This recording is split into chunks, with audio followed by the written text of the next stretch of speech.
Oh yeah, you just DPS one target the entire thing, Ross. It's all over. It's all over. Oh, it's going dark. It's getting so dark. The void is unleashed. Oh. Bravo 6 going dark. Okay. Yeah, it's right. We gotta kill us a minion again. Is this the entire boss?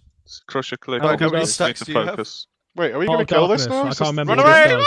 What does this do? Run away. Oh, Tremors up, Tremors up. Shaman's up. Oh, where's the breath going?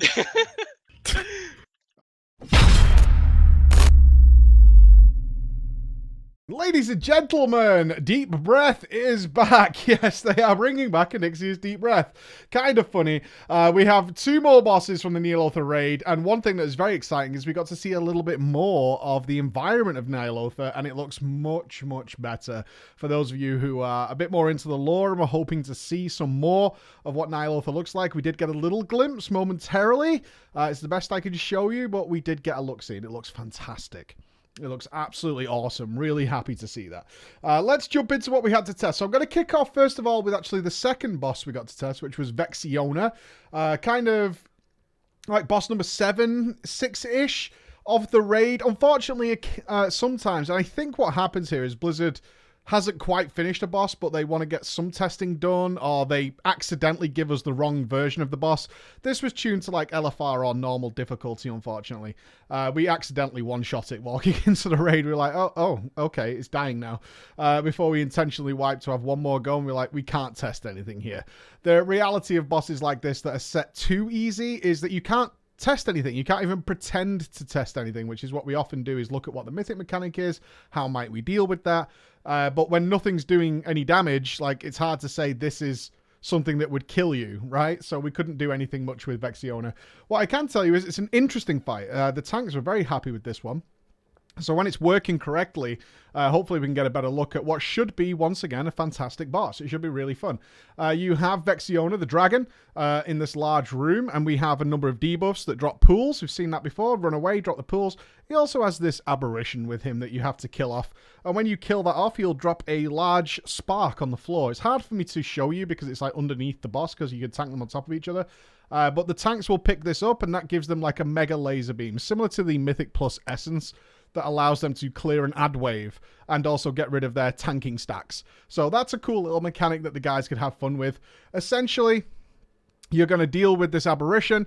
At some point, Vexiona, after like the second aberration, will take off, and she's going to do literally Deep Breath, yet it's clearer, slower, and does less damage than the actual Onyxia does in Classic, as somebody who's playing Classic as well can tell you. Which will breathe on the room, and you just literally kill off this aberration again, and then she lands. And then at 40%, she will go into another burn phase. So something that has been pretty apparent over the course of testing Ny'Alotha is around 6 of the bosses so far have had a final burn phase, where they're just kill the boss before it kills you, is essentially the mechanic of this. So I want Blizzard to be a little careful with that, because they're either overtuned for raids or they're undertuned. And if they're overtuned, there isn't much you can do besides go and farm gear somehow. Or if they're undertuned, then it's not really a thing. And the last phase of most bosses is just kill. It's also the first thing that becomes less and less of a problem each week. And therefore, once you reach the burn phase, you've won. Which is fine in small doses, but when it's like every boss, then it kind of gets a little annoying. So that's something to bear in mind there. Let's look at a much, much better boss then, which is the return of Il'gynoth. Yes, Il'gynoth, you'll remember him from the Emerald Nightmare, the boss that caused a lot of problems for a lot of people. And now he has a model, similar to when they updated Ragnaros. He now has a model, and this fight was very, very cool. Very, very cool. Loved this one. So the idea here is that Il'gynoth is in the room, and you have to kill Il'gynoth 4 times.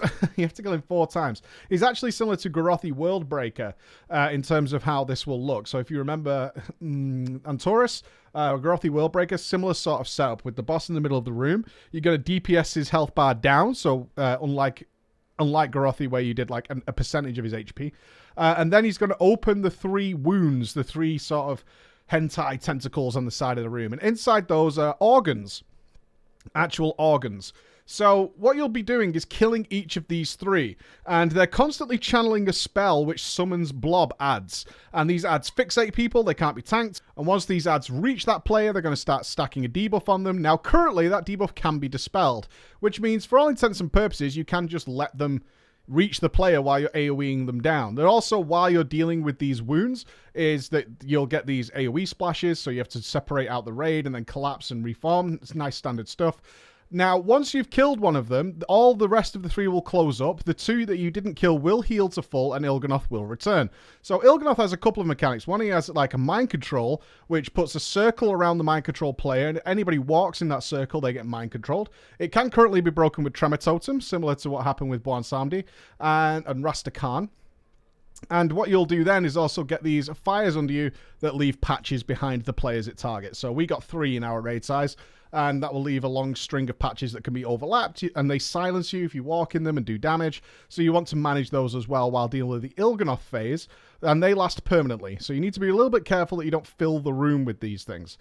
So you'll cycle round, you'll kill Il'gynoth again, it'll open up the 2 remaining wounds. Now the difference is, once you've killed a wound, that one, or the organ I should say, that one will remain and is no longer interruptible, which the interrupt stops the ads spawning, which means you're going to have an ever increasing amount of ads spawning throughout the fight. So once you defeat one organ, he's going to continuously channel ads because he can't be interrupted anymore. So ads will constantly stream into the fight. Once you kill 2, now you've got 2 of the organs constantly streaming ads into the fight. And of course, when you kill the 3rd one and you have to do the final push on Il'gynoth, all 3 of these are constantly summoning ads into the fight, which can overwhelm you. So again, we've got this idea of this burn phase, where you just need to kill Il'gynoth as quickly as possible, because you're going to get overrun with ads by the end of it. Now, the ads are CCable, so we might see some interesting strategies coming out there with roots and things like that in order to sort of negate that mechanic. But what I can tell you is a really interesting fight. Lots going on, lots of controlled movement happening, raid really working together. And I'm a big fan of anything that makes the raid work as a cohesive team and a cohesive unit, while doing individual things at the same time, while also trying to stick together to an overall battle plan. And that was a really fun fight. Like, I was fully engaged with this fight. They brought it up like 20 minutes early. We do only get 1 hour to test the bosses, and we tested this the whole way. We did kill it. We could have killed it like on pull 3 or 4, but we started practicing for the mythic mechanics because this fight was genuinely dangerous. So that meant that we could do things like actually plan what we would do for mythic. In mythic, you can't just dispel everything. There'll be a curse flying around, which either makes you big or small. And if you dispel while you're, I think it's if you dispel while you're small, it blows up the entire raid and kills everybody. And if you dispel while you're big, then it only does a little bit of raid damage. So you have to be real careful. And it also means that just letting the ads kind of stream in and be tanked isn't really going to be a viable strategy, I don't think, unless you can figure a way to just constantly kill them off before they start hitting people, which is possible because they do fixate. You do know who has ads on them, and that means you could drag them into certain areas. So lots of possibilities there as to how the guys and ourselves will handle that fight on Mythic. So looking like a tremendous fight. Now, if you're keeping score at home, that means we've tested everything except the 2 Ny'Alotha fights. There are 2 Ny'Alotha fights in here. That is the first 10 bosses that we have tested over the last 2 weeks. BlizzCon is coming, though, next week. So unlikely we'll be doing the testing on Ny'Alotha while BlizzCon is going on, because the devs will be there, and of course a lot of the raiders will be there as well.